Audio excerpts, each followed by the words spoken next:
So Leute, grüß euch. Du einmal eine kleine Geschichte von früher, von 2010.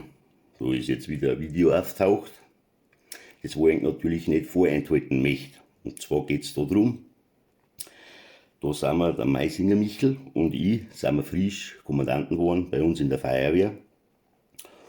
Und ja, dann sage ich zu Michael, du, waren ungefähr eine Woche Kommandant.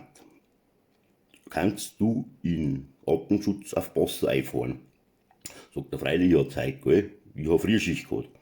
War mir Leute um 10:30 Vormittag mein Telefon.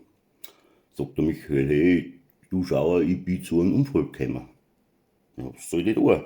Ja, sag ich, was ist denn passiert? Ja, ein Bierlastwagen hat umgeworfen. Sag ich, freilich, Meisinger, ich glaub, die brennt der Hut. Was die Bananen verarschen, gell? Ausgerechnet er, der zu einem Bierwagenunfall gekommen, weißt du schon. Ja, ich habe es ihm halt nicht geglaubt und haben wir gedacht, gut, war schon anderen, aber nicht mich. Ja, auf einmal habe ich schon im Radio gehört. Schanzelbrücke in Passau gesperrt wegen Unfall. Da haben wir gedacht, ist doch irgendwas dran. Ja, dann waren von der Arbeit an, habe ich schon gesehen, wie der Feuerwehrhäusl umeinander schwirrt. Ein paar Dinge geschenkt gekriegt, ein paar Flaschen, weil zwei, glaube ich, haben nicht gebrochen. Ja, und auf Nacht ist dann im Fernsehen gekommen auf CRP 1. Ja, und da habe ich mir natürlich dann auch gedacht, ja, musst du mal ein kleines Video auch dazu machen. Und das Video, glaube ich, haben wir jetzt an der Jahr gesucht. Und der Michael hat es jetzt zufällig wieder gefunden und das hat er mir heute in der Früh gleich geschickt. Und damit ist auch das einmal gesetzt, was da damals 2010 los war. So gedenkt das jetzt einmal. Früher war das nicht so einfach, da man da ja, schnell Handy das Affelland, Oberland, Umiland und Zeit hat man anfilmen müssen und bla bla bla. Ja, schaut das eigentlich an. Also, viel Spaß.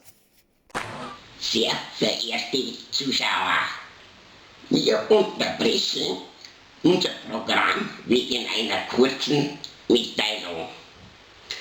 In Passau hat sich eine folgenschwere Katastrophe ereignet, von dem der ganze Landkreis betroffen ist.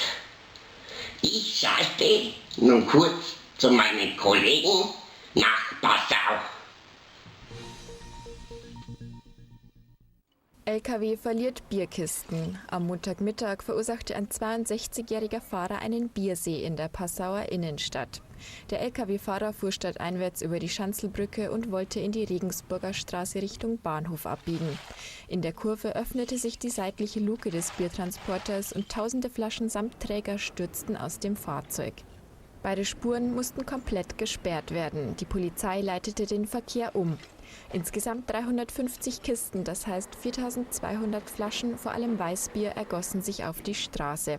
Es entstand ein Gesamtschaden von rund 3.500 €. Sehr verehrte Zuschauer, ich entschuldige mich nochmal kurz für die kurze Unterbrechung und wünsche nun wieder viel Spaß bei unserem Blockbuster, der nur sucht den Super Feuerwehrmann. Vielen Dank für Ihre Aufmerksamkeit. Danke.